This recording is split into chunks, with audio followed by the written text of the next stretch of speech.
Well, good afternoon, everybody. This is Wim Matthews with the Oregon Department of Agriculture, and we're here meeting virtually. Thank you very much for doing that for the July 9th CAFO Advisory Committee meeting.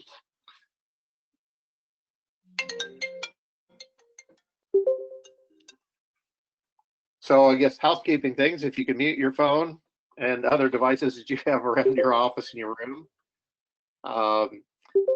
And also mute your mic while we're talking, or who's ever talking or presenting. So Janet has the agenda up in front of you, and that was sent out to everybody as well. So hopefully you will follow along with that and get the meeting underway.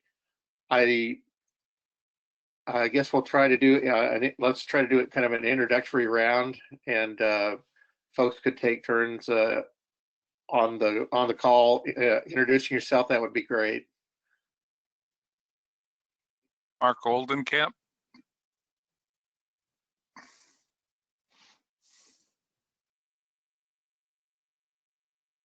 Good afternoon, Mark.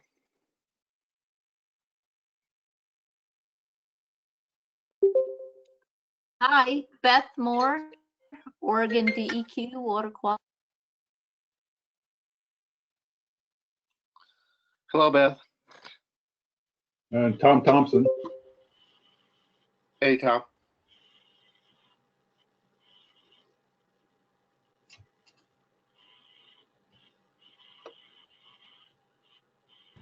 Hi, it's Stephanie, Page ODA.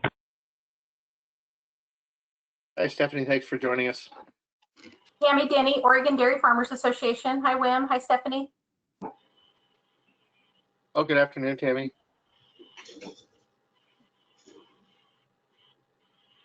Hi, Wim. This is Nick Peak with EPA. Oh, good afternoon, Nick. Thanks for joining.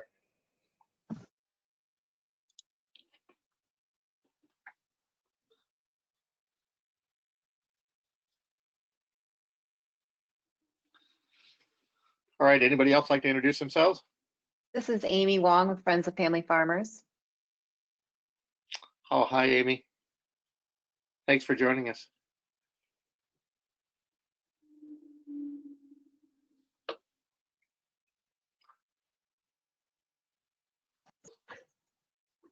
All right, so I guess we'll go ahead and move into our second agenda item. So both as we used to meet in person and now with these virtual meetings, we record all of the meeting activity, and Janet then posts that digital recording on online once we get it after the meeting.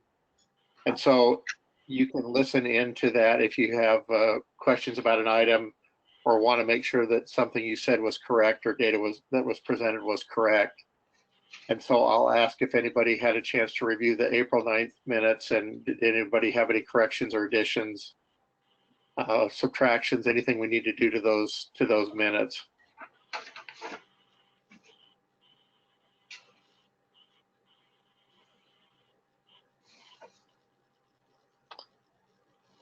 All right, not hearing any, if you think of any later, just send us an email and we can make those changes. Item number 3 on our agenda today is to discuss an overview of our budget adjustments that the program has made, and talk a little bit about how we've reconfigured the CAFO inspection areas. So I was going to have Stephanie kind of kick off a little bit about the budget direction from the governor and through our director's office, and what that's looked like, and then I can chime in about how we've responded to that.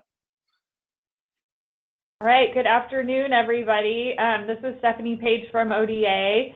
I know that I'm going to provide kind of a big picture look at the impacts of COVID on ODA's budget, just so that there's a little context when I get into the changes to the CAFO program. So I know that this is repeat for some of you, but I'm guessing that it's probably already new to some of you. So just bear with me as I go through some of this.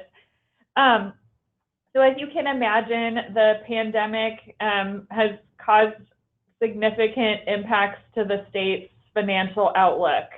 And there have been different levels of impacts to different agencies depending on the sources of funding that we use. One thing that we're really fortunate about here at ODA is that we have 4 different sources of funding that funds our programs. Many of our programs are fee funded, and in many cases that funding is expected to stay relatively stable, so that's great. But we also have significant sources of general fund and lottery fund that support the agency. So there is expected to be reductions in our general fund revenue, not only this biennium, but for several biennia to come. And then when the state basically shut down due to the pandemic, lottery revenues took a deep dive because many of the state's lottery proceeds come from machines in restaurants and bars, and those were not open to take that revenue. So within ODA, we have tried to keep positions open regardless of the fund type that supports that position, because it helps give us flexibility in hanging on to the rest of the staff that we have. And our director's office acted really early when the pandemic was really starting to take off to have all of us keep positions open and even withdraw offers in some cases, just to really preserve that flexibility for us. So in the agency, some of our general fund dollars go to different places. So the Natural Resources Program area is one key place where there's quite a bit of general fund. That includes in the CAFO program, in the Water Quality Program, and in the Pesticide Stewardship Partnership Program. It also funds some of our invasive species related work in another part of the agency, and it funds our market access work. It also helps support our food safety program. So kind of hearing that list where our general fund goes, you can imagine it's pretty tough to find areas to cut because all of those programs are so important. And so I would say the pain has been shared in terms of the cuts throughout the agency, just because it's really difficult to prioritize among those options.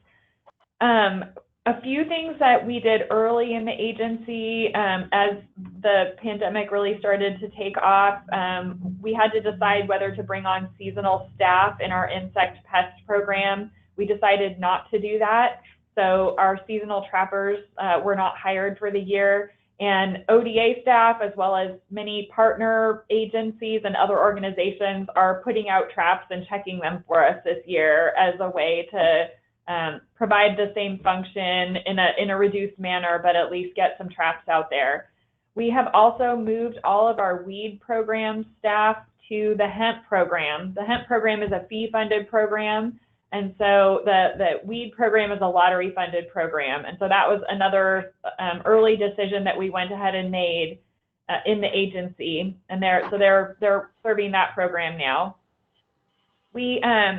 All agencies were asked on the general fund side to submit proposals of what we would cut. And so some of the things on our proposed cut list, we've already made those changes. So the examples I gave you are a couple examples of changes we've already made. But in terms of the legislature taking action on our proposed cuts, to kind of make them official, that part hasn't happened yet. And I'm hearing, and probably some of you have more information than I do, but I think we're hearing late July, August sometime is maybe when a special session on budget would take place. In the natural resources programs, the two really significant things that we put on our cut list were a pretty large cut to the Pesticide Stewardship Partnership Program. And that includes not only general funds, but the required matching pesticide user fee funds that go with that general fund. So that's one that we put forward. And then another one that we put forward was a eliminating one CAFO position for the remainder of this biennium. And so that meant, since we had an open position in our fertilizer program, we offered our CAFO inspector in Bend a couple of choices, and he decided to take that open fertilizer position. So he has relocated. In addition to putting forward those two options for cuts, along with other options from throughout the agency, we are holding some other positions open in the natural resources program area. We're holding one pesticide licensing and certification position open, and then we're holding 3 positions in our ag water quality and soil and water programs open. So there's 2 regional water quality staff positions that we're holding open, and then a soil and water staff person. So, and again, just we are doing that so that if we need to make additional cuts anywhere in the agency, that we have landing spots to help retain our good staff that we have. So I think I'll stop there and see if folks have any questions. And then I have just one other FYI, and then I'll turn it over to Wim.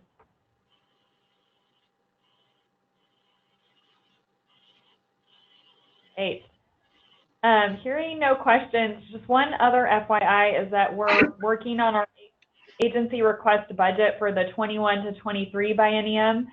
So part of that includes new funding requests.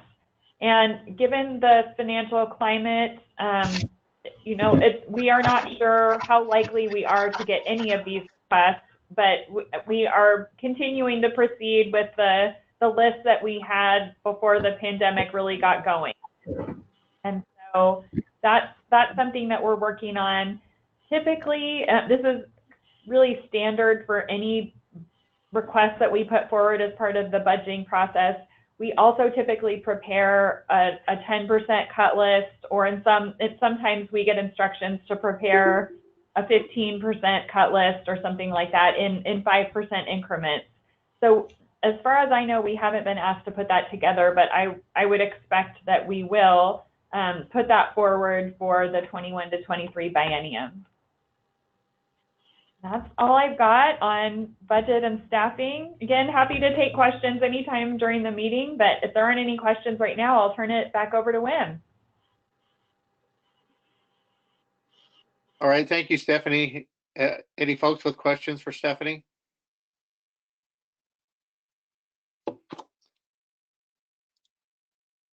All right. So on the screen, hopefully you can all see, it's a map entitled the CAFO Geographic Boundaries. And I wanted to use it to describe how we're going to modify the CAFO service activities in a spatial way and geographically to conduct our inspections and do our work with our permittees around the state. As Stephanie said, this cut is for these current 12 months, the second half of this biennium. The position itself still remains in our agency request budget for the next biennium. And so we'll remain hopeful that we can get funding for it at that time.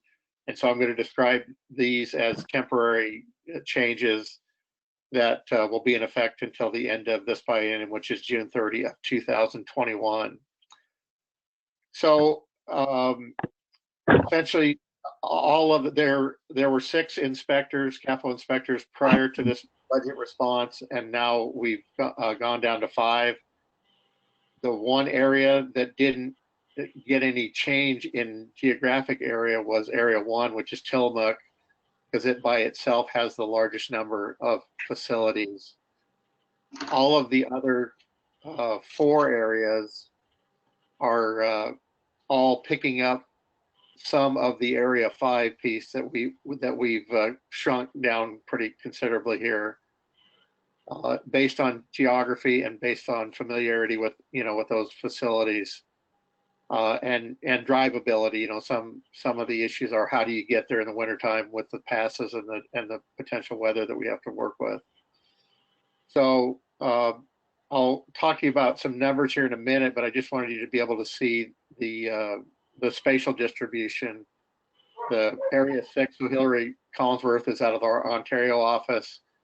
She will pick up 2.5 counties, Harney, Grant, and the kind of the northeast half of Umatilla County. And Chris Anderson, who is in an office in Roseburg, is going to pick up Klamath and Lake County, the blue area there. Charlene Olson is out of our Salem office. She has the, kind of a couple coast counties and the area west of the Willamette River, northwest, except for Tillamook. And she'll pick up a fairly large geographic area in the middle part of the state. That area is, 2 of those counties actually don't have any CAFOs in there, so it looks quite large geographically, and it is, but the CAFOs are kind of clustered in 2 parts of that area, mainly the south and the east side of that area. And then the remaining Area 5, kind of the red and white crosshatch area, that's all of Morrow County and half of kind of southwest half of Umatilla County. And that area will be split with myself inspecting some of those facilities and Ben Cron out of Area 3. And it was interesting as we looked at travel times between Salem and, say, Boardman, and our inspector used to come from a Bend location office to go to Boardman. That travel time from either of those cities is almost identical. So, we kind of use those factors to help us decide how to reconfigure the map. A few things that we're going to definitely look at as far as maintaining our inspection schedule. I think we will definitely be modifying some of our scheduling for facilities that we're going to describe as low risk. We permit kind of a wide variety of facilities. Some of them, I think, have higher risk of discharging and are more seasonally affected than others. And so we're going to look at that activity. As an example, a few years ago when DEQ changed their rules on dog kennel, wet waste systems and dog kennels, we ended up picking up some of those and putting them on permit. I think on most of those, we will probably extend the inspection time period for them to a longer than 10-month inspection frequency, because their risk is pretty low.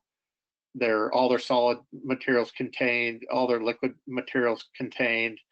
Their land application area, in most cases, does not occur during the winter months.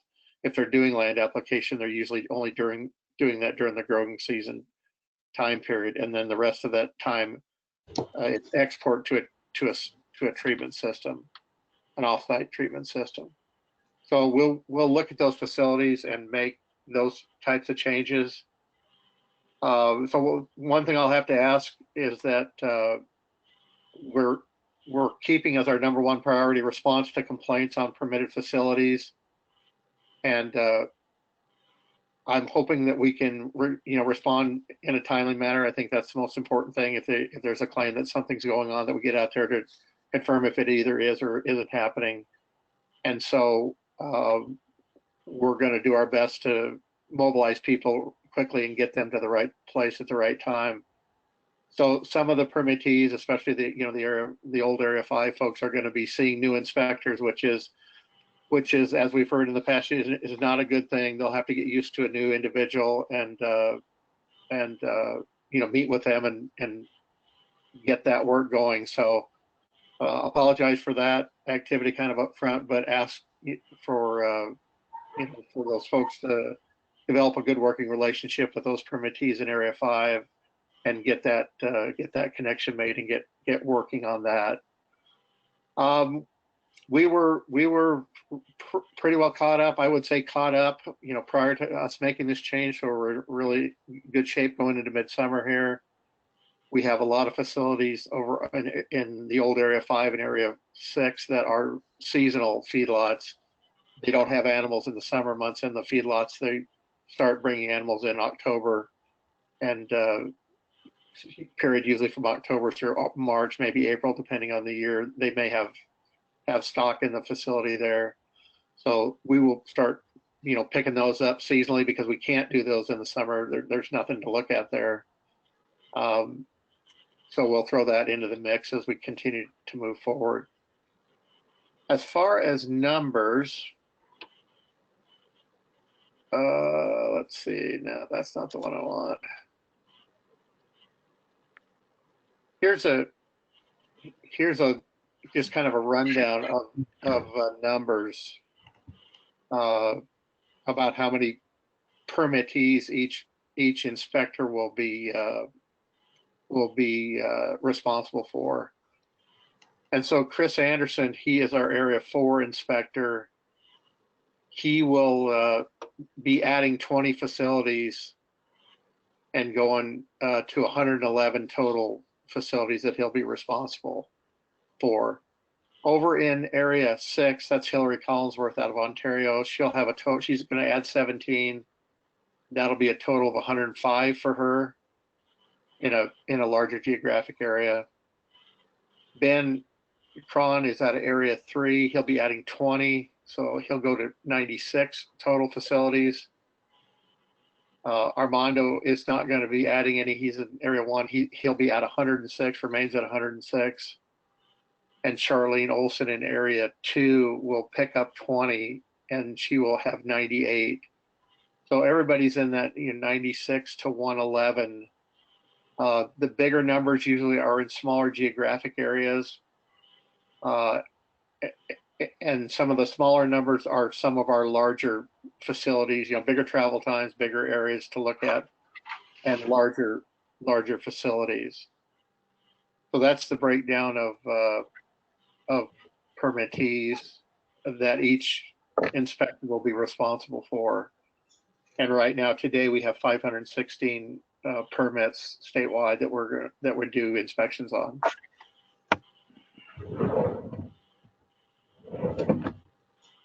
So that's a little bit of the kind of the overview about how our proposal to continue working as we implement this change, the budgetary change, and then continue to move forward with our budgeting process to restore the position and see what other challenges come from the budget.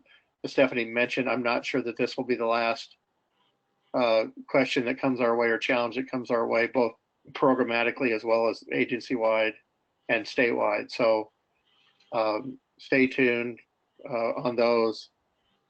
And if folks have any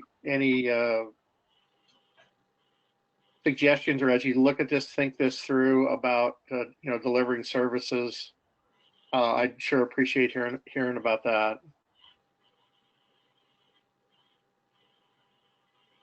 I don't know if anybody had have comments, questions about that item.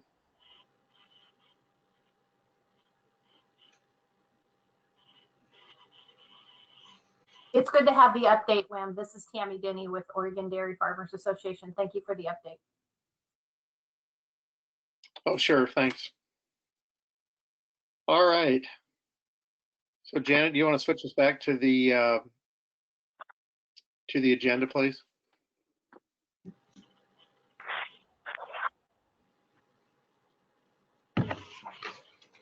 All right, so the next item up is number 4, which is an update on the ODA DEQ CAFO MOU, and it's expiring at the end of this year, and so the agencies have been working on renewing that MOU. We also have another MOU with another agency that we just reviewed. I should have put it on an item, and I'll talk about that later. But Beth Moore from DEQ joined us, and she's going to make a few comments about where we're at in this process. It's not completed yet. We're still in the process. So Beth, can you take over there? Sure, thanks, Wim. So yeah, I'm Beth Moore, and I'm with the Oregon DEQ Water Quality. I'm a general permit writer there at Water Quality. And I just want to let you know that Oregon Department of Agriculture and the Environmental Quality Commission, they have a memorandum of understanding. It contains roles and responsibilities of DEQ and ODA for the Confined Animal Feeding Operation Water Quality Permitting Program. ODA manages the permit program and includes its administration, as we've heard, the plan review, inspection, and compliance. And DEQ assists in the review of animal waste management plans, provides technical assistance and guidance as needed.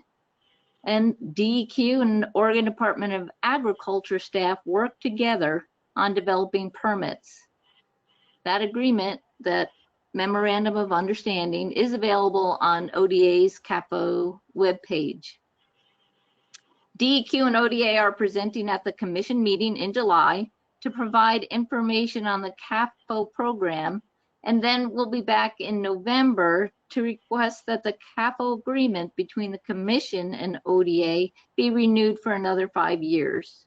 It will expire at the end of this year in December. ODA and DEQ water quality staff continue to work within its general framework on permit development, implementation, and administration. So there are proposed updates that usually occur when we do go before the commission and talk about its renewal and the CAFO program. The responsibilities for electronic reporting continue, with ODA and DEQ working together to fulfill federal and state record keeping and reporting requirements. The proposed updates that will be discussed, it's about removing specifics on electronic data elements that are in that agreement, and instead it will be broader, referencing both federal and state electronic reporting requirements. Also, another update includes ODA and DEQ working together to allow one type of permit coverage, a CAFO permit, for facilities that manage non-traditional CAFO waste as part of their animal waste management plan. Under a CAFO permit, ODA has, with DEQ's understanding, included other ag-generated wastewater from food under a CAFO permit and in its animal waste management plan. The types of non-traditional CAFO wastewater is typically that. It's food-generated wastewater. These are ag-generated wastewaters from food processing. It may be like a typical smaller dairy making cheese or bottling milk. It may be including a CAFO that is raising chickens also as part of its operation.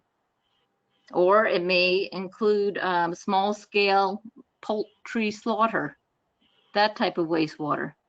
And that wastewater might otherwise need a separate DEQ state permit for that food processing wastewater. So under this proposed update, we're specifically saying that DEQ and ODA will work together to have that one permit, the CAFO permit, to manage that, those elements of the in the animal waste management plan, to manage that type of non-traditional CAFO waste. And so those are the two areas that updates are going to be discussed, and that's at July's meeting. And again,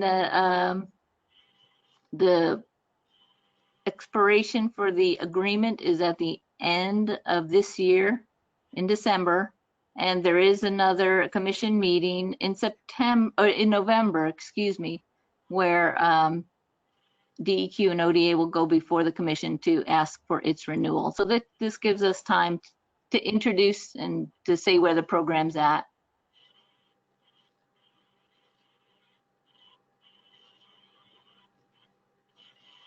All right, thank you, Beth. I appreciate it.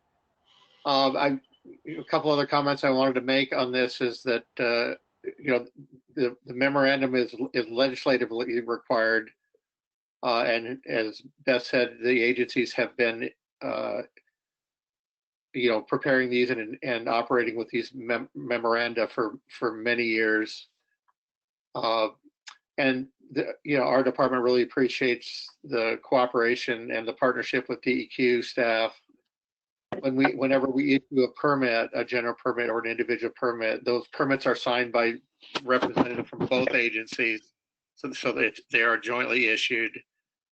And DEQ staff has been helpful. Their professional staff and policy staff have been helpful as we've navigated through issues and developed new permits and kept up with the Clean Water Act, changes in Clean Water Act. So we really appreciate that partnership with DEQ. The other memo or MOU that I wanted to mention just briefly is one that we have with Oregon Water Resources Department. And this is one that allows the CAFO program to work with WRD and on permitted CAFO facilities, act as their agent to do what they describe as the dam safety inspection work. And so if you build an embankment and a manure lagoon is that type of facility, if that embankment is of a certain height, over 10 feet high above the ground level, and if the impoundment impounds more than 9.2 acre-feet of liquid, you have to have both of those things together. If you have those characteristics, then that facility is defined as a statutory dam and falls under the dam safety review process.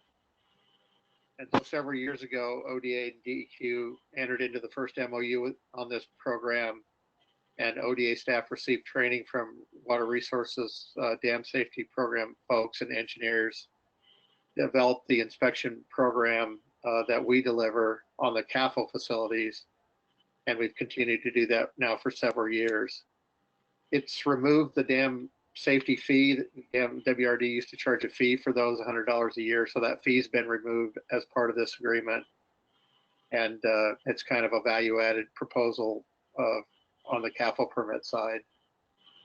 We have adopted their inspection procedure, and we actually use that now on our inspection activity on all earthen facilities that store waste.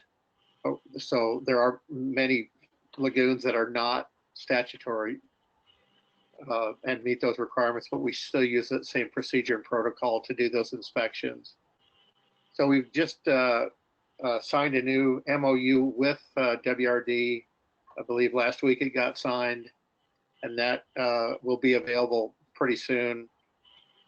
If anybody would like to view it, anybody talks about the roles and responsibilities of both the agencies in that program. So I would say it does have just a singular objective, and that's the dam safety activity only. It doesn't have anything to do with water quantity. It's just the engineering requirements for a facility that meets statutory dam requirements. In both, ODA would review those facilities, as well as WRD's engineers would review those facilities and approve them prior to construction. And then the inspection procedure and reporting activities that we do.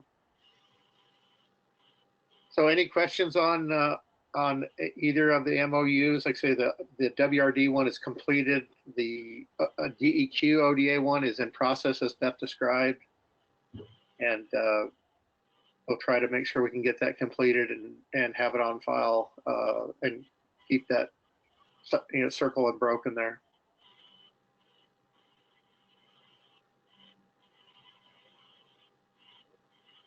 All right, so not hearing any questions on that one, we'll move to item number 5, which is an update on the NPDES CAFO general permit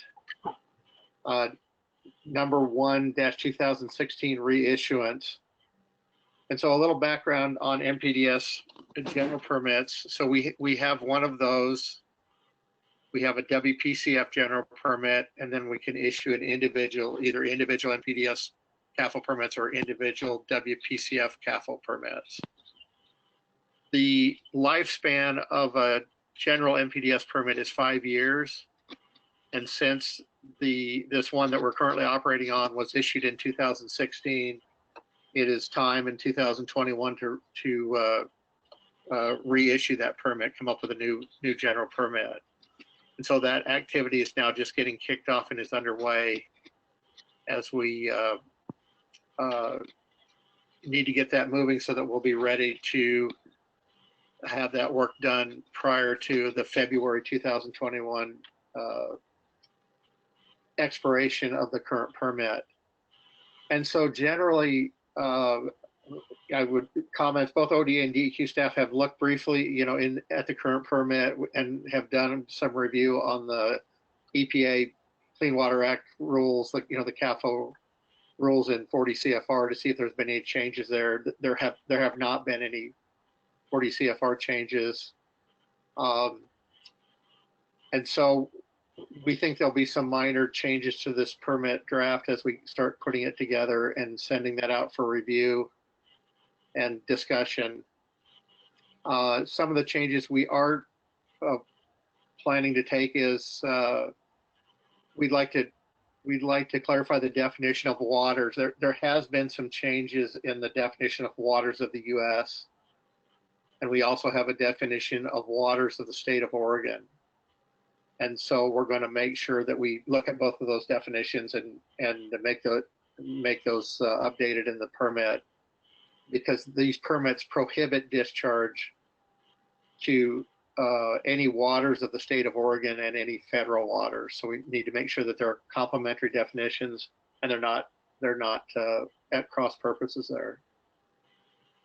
Other things that we'll look at is, and these are based on conversations that we've had, industry-wide and legislatively in the last couple of years, and that is looking at a way to do a two-step permitting process on certain size new facilities. So these would be a larger slice of a new facility. So we get a new permit application and it's for a large facility that trips the size category. We would propose to issue a permit to them, registration to this permit, which would allow them to construct the facility. And then we would have a second step before they could operate it, is that we would do an inspection upon construction completion and like have them run dyed water through the liquid systems to make sure that the connections are all good and things are going the way, where they're supposed to go, and the system's operable. And then we would issue them the ability to populate and operate the facility. So that's going to be something new that we haven't done in the past, and we're working on where the best place in the permit to put that language in is, and how to describe that. When we issue a general permit, the steps are, once we have a good draft, we title that draft the public notice draft, and that permit itself goes out to public notice and comment. And there's a hearing on the permit and opportunity for the public to comment on the permit. And at the end of that comment period, the agencies respond to comments and then make decisions about issuing the permit. Modifying it based on comments is another option, or not issuing at all, I guess, is the third option. If we're able to get to a permit where we've issued the permit, then existing facilities that have completed paperwork to renew to the new permit when it's available, we will start publicly noticing those renewals. And so there's 380 plus facilities on NPDES general permits right now. They would all likely renew to the next permit, and those renewals would also be noticed. So if somebody wanted to make a comment on an individual facility in a renewal activity, they could do that then. And so that renewal activity happens area wide, or we do them in a group notice by area. We usually start with area 1, do that notice, and then 30 days later with notice the area 2 facilities, and so on across the state. So that's generally the steps that we're looking at. I mean, we're looking at trying to draft here in the next 2 or 3 months and have conversations before our next, be able to share a draft with the advisory committee at the next meeting, which is October 9th, I believe. That'll be our last meeting of the year. and then move into a notice November-ish timeframe, and be ready to issue the permit in January, so we're ready for that February date. So that's kind of the overall overview of that activity that we're going to be working on there. The the other general permit we have is a WPCF permit. It actually has a 10-year lifespan, and so it's early in its life and not subject to renewal for some time here. 2025, I think, is its date. I know several of you have already expressed interest in participating in a review activity, and I appreciate your throwing your hat in the ring to do that, and we'll take you up on that as we get this first draft together, and then we'll share that around and start the conversation on what things need to be in there and how it looks, and comments that people have. Any other questions, comments, concern about that activity? Did you have anything to add on the process-wise on that?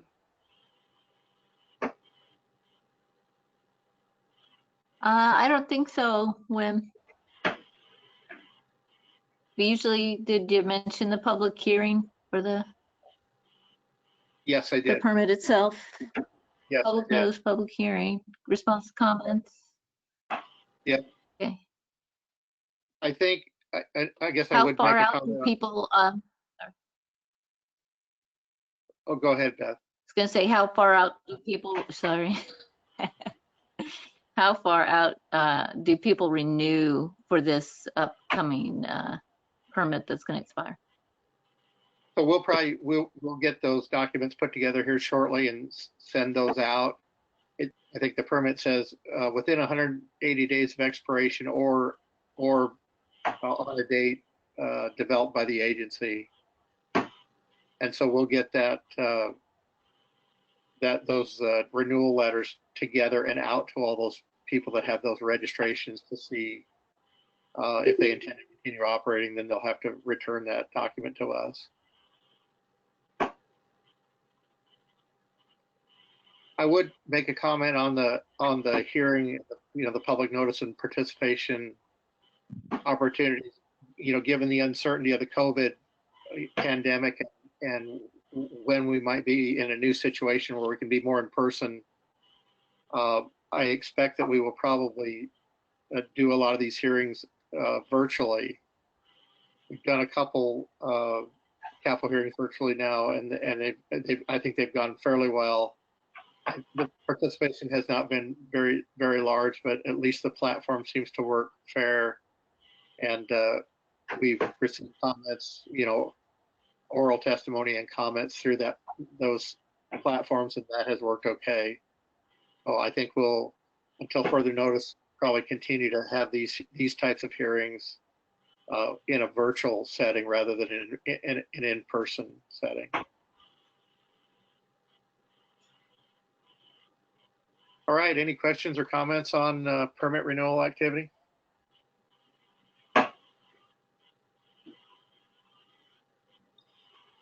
All right.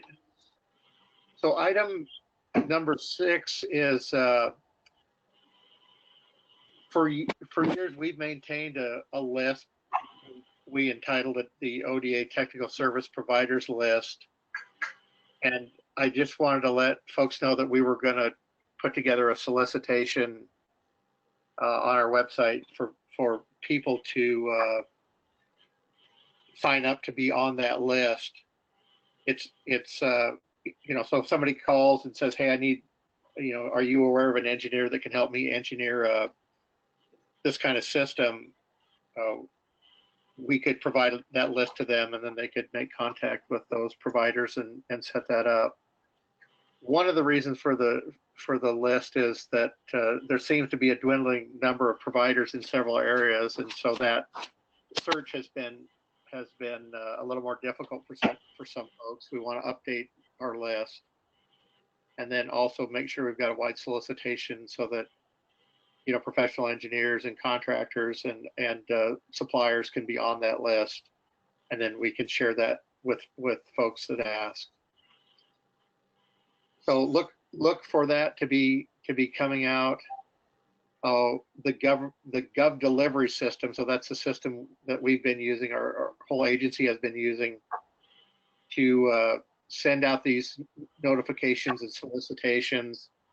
Hopefully you all saw the Gov delivery solicitation for the open positions on the advisory committee. We did that both in English and in Spanish. Thank you very much, Stephanie, for taking the lead in our Spanish translation to get that out to folks. So if you got that, please share that with anybody that you think might be interested.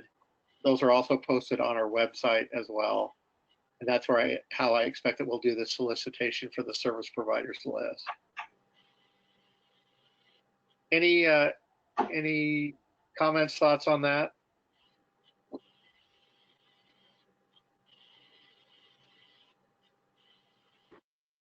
All right.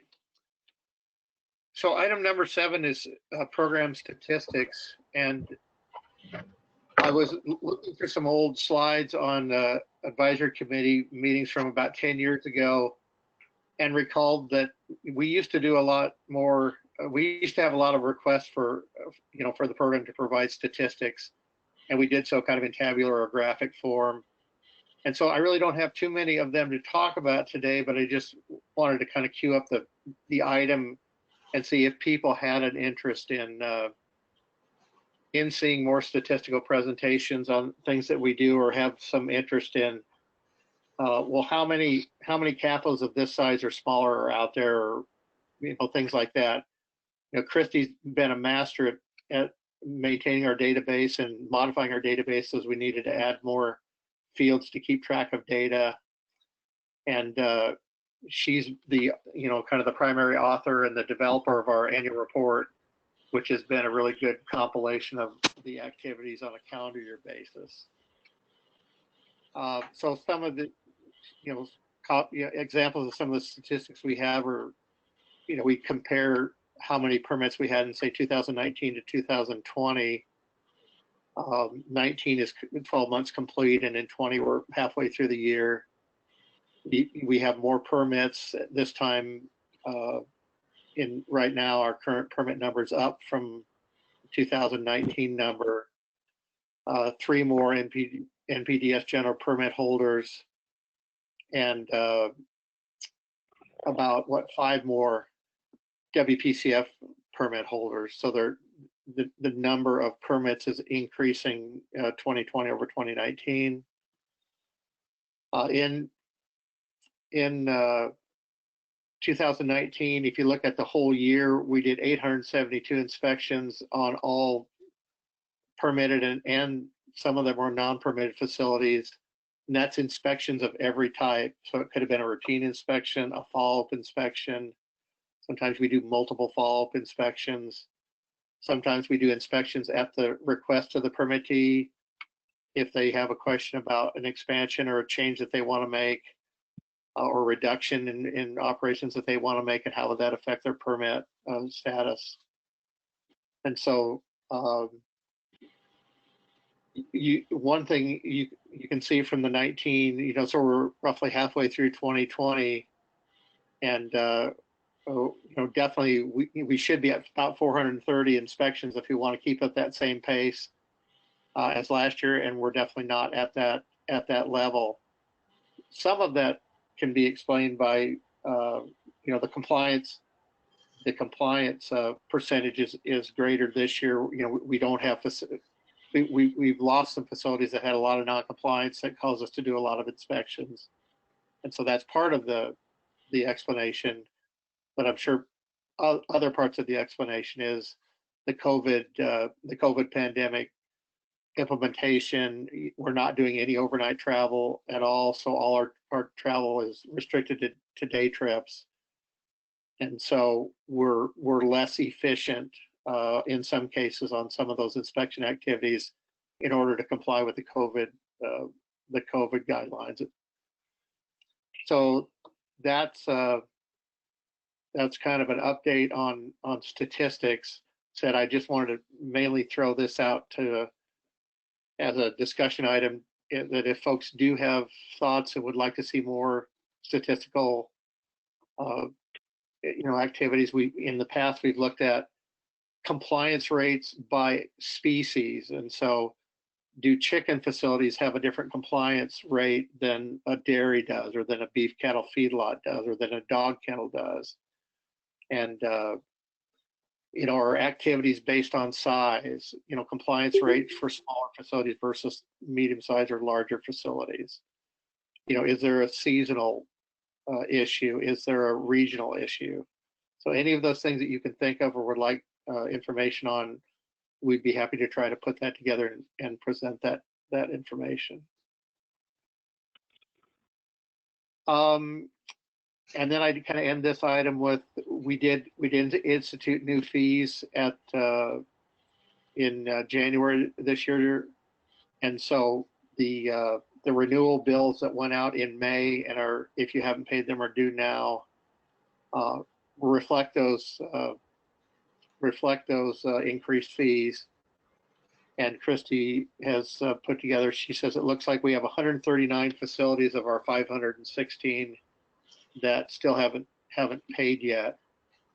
I'm not sure when the late notice will go out. The first thing that will happen is they'll get a late notice that does not include a penalty, and that'll remind them to get these fees paid. So hopefully we can get those all received and taken care of. All right, I think that's all I've got on that item. Janet, can you put our agenda back up?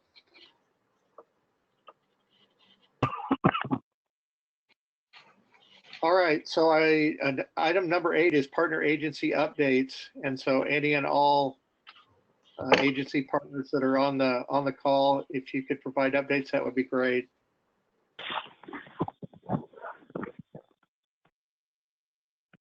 Hey, Wim, this is Nick. Oh, hi, Nick. Thank you. Hey, I'll just go through my updates really quickly here. First 3 updates I have is in regard to our headquarters COVID updates. Just 3 things regarding some of the headquarters activities. Earlier this spring, when there was a lot of attention being focused on the land application of milk or milk dumping, our Office of Water in headquarters drafted a memo and sent a memo out to all regional administrators of all 10 EPA regions that provided recommendations on and information on how to work with states that are handling these types of situations.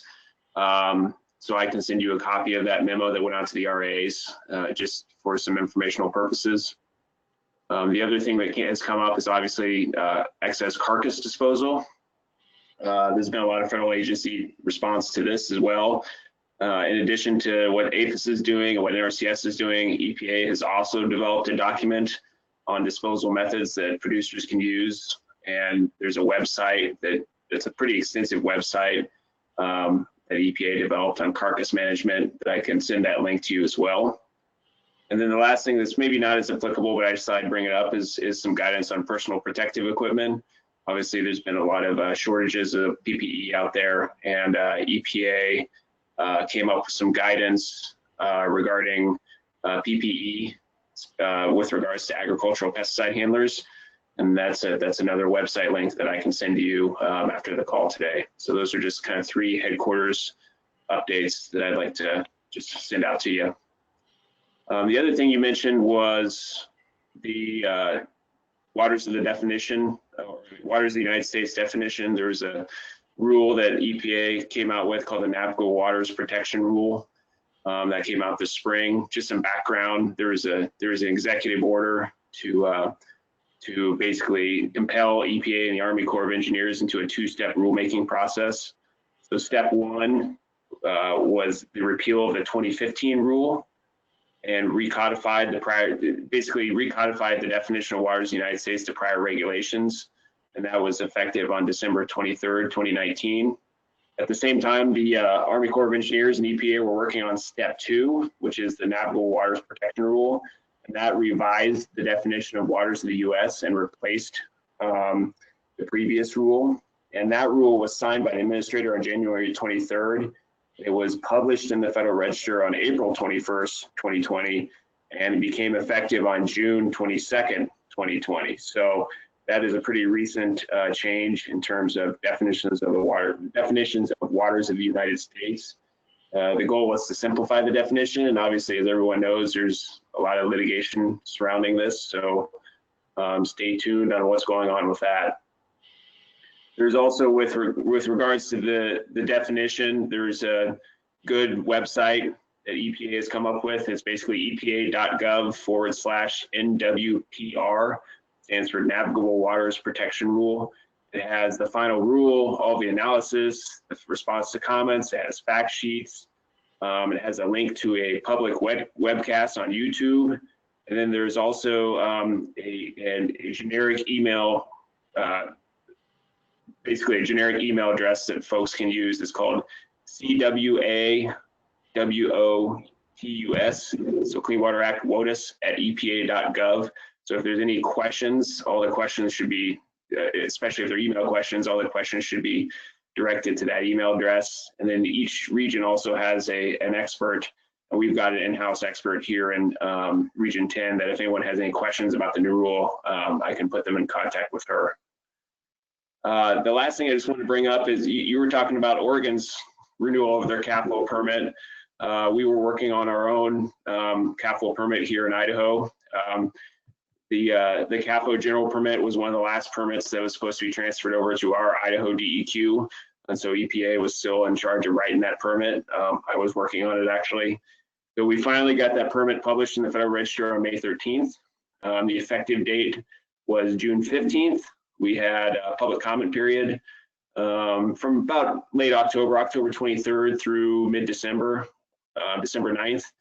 We had comments from the Idaho Cattle Association, the Idaho Dairymen Association, the Idaho Conservation League, Simplot, Food and Water Watch, and then my email inbox continues to be destroyed by an email campaign from a nonprofit called In Defense of Animals, and we had 5,758 emails submitted from that organization up to the deadline, and they're still continuing today. So we prepared a response to comments document that's posted on the website along with all the other permit documents.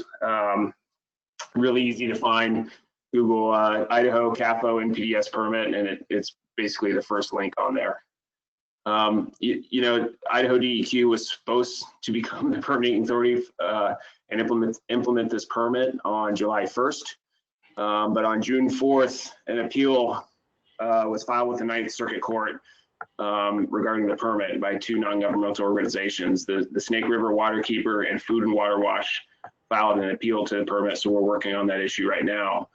We have an MOA with DEQ that basically says that EPA retains full jurisdiction of any permits for which an appeal has been filed. And then once that appeal is resolved, EPA will transfer that permit over to DEQ. So we're working on basically the appeal effort right now. And I believe that is it for my updates.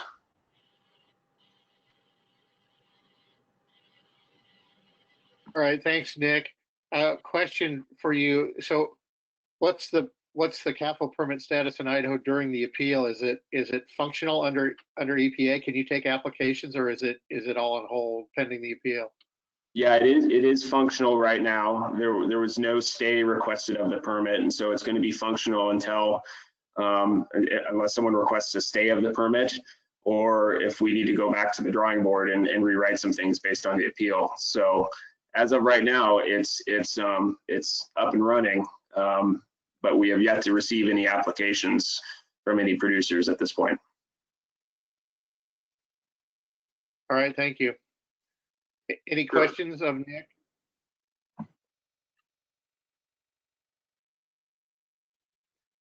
Well, thanks for all those resources, Nick. We'll make sure that we get those when we receive those. We'll post those so our members can take a look at that. And it's always interesting to see how others respond to comments, and you know, sometimes the similarity of comments between states and programs. Yeah, absolutely. I'll email you those links right now. All right, thank you very much. I will make a comment. So one of our partners, OSU, the agricultural college, actually has a new dean, and she is working, but she's not in Oregon yet. She'll be here, it sounds like, in a week or week and a half.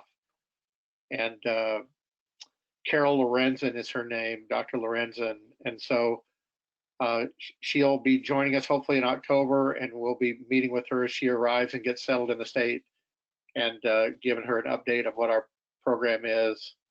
And she is also will act as a as a CAFO permittee, because we do permit the OSU Dairy and the OSU Swine Center, and the dean of those programs have been listed on the permit as the permittee. So she'll have a dual role to play. And so as she comes into the state, we'll bring her up to speed on that. Any other updates from other partners on the phone? Wim, this is Jennifer Cruikshank from OSU Extension. Just to note, Carol Lorenzen is the new department head for Animal and Rangeland Sciences rather than a dean. Okay, sorry about that. Thank you for that correction.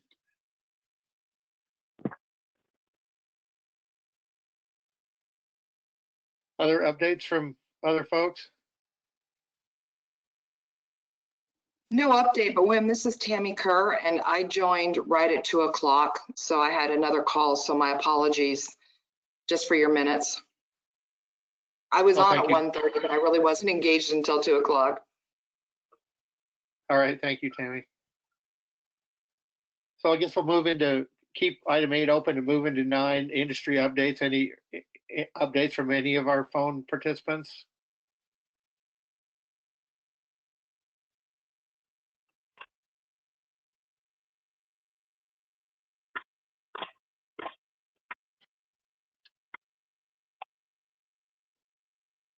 All right, well, not hearing anything. I think that's all I had on agenda. Oh, I'm sorry, it's not all I have.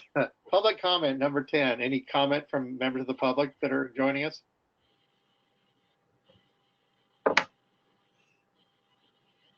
Hi, Wim. This is Amy Wong, and I'm the new policy director at Friends of Family Farmers. And I had a public comment from the Stand Up to Factory Farms Coalition, which is a broad coalition of family farming, environmental, food safety, and animal welfare organizations that represent tens of thousands of members across the state.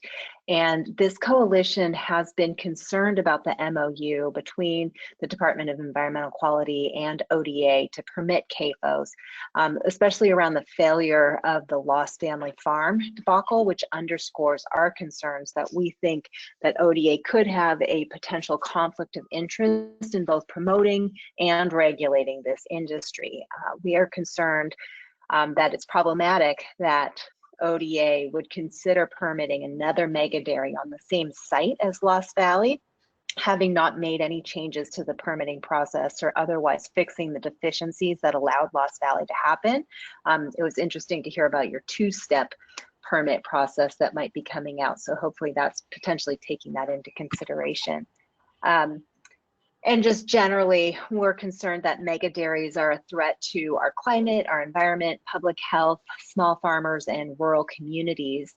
COVID-19, including the recent outbreak at Tillamook Creamery, underscores the vulnerability of our food system caused by these industrial facilities and the harm that it can cause rural communities of color. Thank you for having me here today, and we urge the committee to consider these decisions and the harm that they potentially can cause to rural Oregon, and we ask that this MOU not be renewed at this time. Thank you. All right, Amy, thanks for that comment. Appreciate it. Anybody else have updates or comments? Yeah, William, this is Dan. You hear me? I can, Dan. Okay, I got on. It took me a half an hour to get through this sequence. I didn't even know they had a meeting today till I got the quarterly ag report coming in the mail today. Uh-oh. I've been having getting emails or something. I don't know. And as far as new members, I contacted you maybe a few months ago about Mike Dolan at Ernest Hardware. You were breaking up there, Dan. I didn't hear all that. I said I contacted you a few months ago about Mike Dolan from Ernest Hardware might be interested in being a member of the committee. Yes, I remember that. Yep. Okay.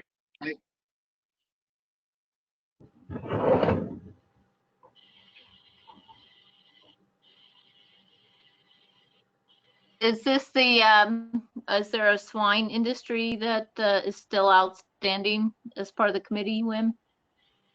That's the seat that we're trying to fill now. So there's kind of two levels of participants. One are the folks that represent the different livestock species that are permit holders, and then there's a group of what I call technical advisors. And so a lot of our agency partners are technical advisors. So yeah, we're still trying to recruit for that, for somebody with a permit that has a swine operation. I would say with this platform that we have, we all get our pictures on there and we all look smiley and friendly, and send a snapshot or a screenshot to anybody who's part of the swine farm raising industry that raises those types of animals, and see what we get. But just make our pictures and our platform there to say, hey, this is who we are. You have to have some advertising. Sure. Yeah, we've not done much with graphics or art for sure. I think one of the challenges is that there's not been very many swine operations in the state, and the associations have more been around show pigs and not around production livestock operations. And so there are not very many. I can't even remember how many swine facilities we permit, but the number is definitely in the single digits. Unlike many other states that have, it may be their number one facility in a lot of the Midwest states. We just don't have very many of those types of operations here. And then I guess if we're unsuccessful in finding somebody somebody to represent the industry that's a permittee, the next position would be somebody that would represent the industry from an industry perspective, maybe not a permit holder, but with knowledge of the industry and the ability to take information back to the industry.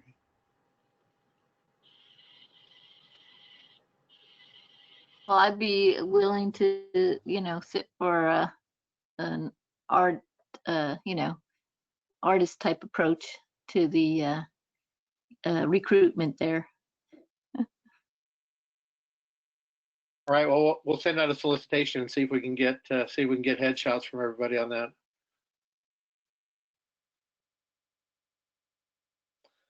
All right. Any other comments, updates?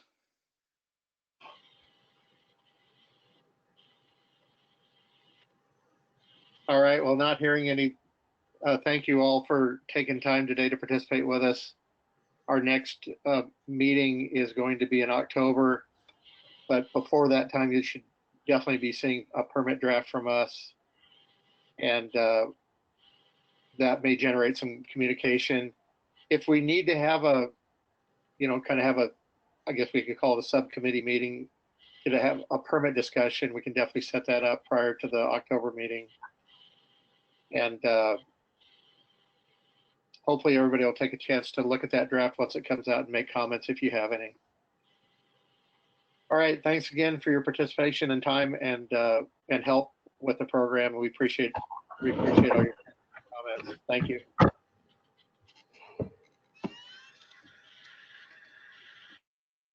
Thank you.